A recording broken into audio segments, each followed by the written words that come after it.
ನಮಸ್ಕಾರ ವೀಕ್ಷಕರೇ.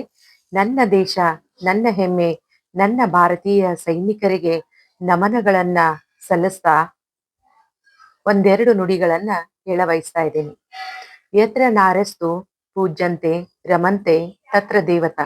ಎಲ್ಲಿ ನಾರಿಯರನ್ನು ಪೂಜಿಸುತ್ತಾರೋ ಅಲ್ಲಿ ದೇವತೆಗಳು ವಾಸವಾಗಿರುತ್ತಾರೆ ಎಂದು ನಂಬಿದ ದೇಶ ನಮ್ಮದು.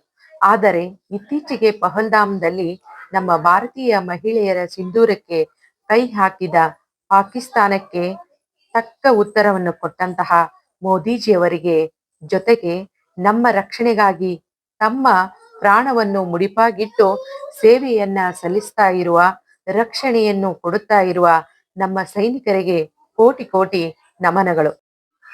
ನಮ್ಮ ಭಾರತೀಯ ಮಹಿಳೆಯರ ಸಿಂಧೂರಕ್ಕೆ ಕೈ ಹಾಕಿದ್ದಕ್ಕೆ ಪ್ರತ್ಯುತ್ತರವನ್ನು ನಮ್ಮ ಭಾರತೀಯ ಮಹಿಳೆಯರೇ ಕೊಟ್ಟಿದ್ದಾರೆ.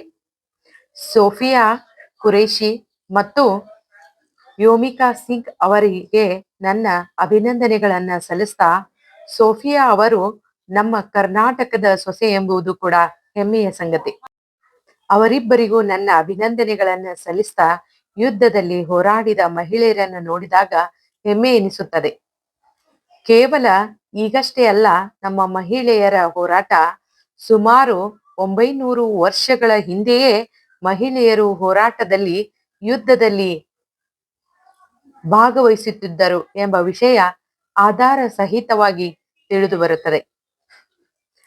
ಕರ್ನಾಟಕದ ಬೇಲೂರಿನ ಚನ್ನಕೇಶ್ವರ ದೇವಾಲಯದಲ್ಲಿರುವ ಶಿಲಾಮೂರ್ತಿಗಳನ್ನು ನೋಡ್ತಾ ಹೋದಾಗ ಅಲ್ಲಿ ಒಂದೆರಡು ಮೂರ್ತಿಗಳಲ್ಲಿ ಮಹಿಳೆಯರು ಯುದ್ಧಕ್ಕೆ ಹೊರಡುವ ಕಲಾಕೃತಿಗಳು ಕಂಡುಬರುತ್ತವೆ. ಇದನ್ನು ನೋಡಿದಾಗ ಯುದ್ಧ ಮಾಡುವುದು ನಮ್ಮ ಮಹಿಳೆಯರಿಗೆ ಏನು ಹೊಸದಲ್ಲ, ರಕ್ತಗತವಾಗಿ ಬಂದಿದೆ ಎಂಬುದು ಕೂಡ ತಿಳಿದು ಬರುತ್ತದೆ. ಪಾಕಿಸ್ತಾನ್ ಎಂದು ಹುಟ್ಟಿಕೊಂಡಿದ್ದೋ ಆಗಿನಿಂದ ಇಲ್ಲಿಯವರೆಗೆ ಅದೆಷ್ಟೋ ಸಿಂಧೂರಗಳು ಅಳಿಸಿ ಹೋಗಿವೆ, ಲೆಕ್ಕಕ್ಕಿಲ್ಲ ಅಲ್ವಾ? ಜೊತೆಗೆ ಪ್ರತಿ ಬಾರಿ ಯುದ್ಧದಲ್ಲಿ ಸೋತು ಕ್ಷಮೆ ಕೇಳಿದರೂ ಕೂಡ ತನ್ನ ಪೈಶಾಚಿಕ ಕೃತ್ಯಗಳನ್ನು ಎಂದೂ ಮರೆತಿಲ್ಲ.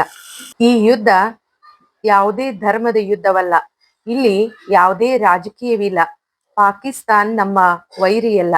ಆದರೆ ಎಷ್ಟೋ ಭಾರತೀಯ ಮಹಿಳೆಯರ ಸಿಂಧೂರವನ್ನ ಅಳಿಸಿದಂತಹ, ಮನುಕುಲಕ್ಕೆ ಕಂಟಕಪ್ರಾಯವಾದಂತಹ ರಾಕ್ಷಸರಾದ ಉಗ್ರಗಾಮಿಗಳನ್ನು ಸಂಹರಿಸುವುದೇ ಈ ಯುದ್ಧದ ಮೂಲ ಉದ್ದೇಶ.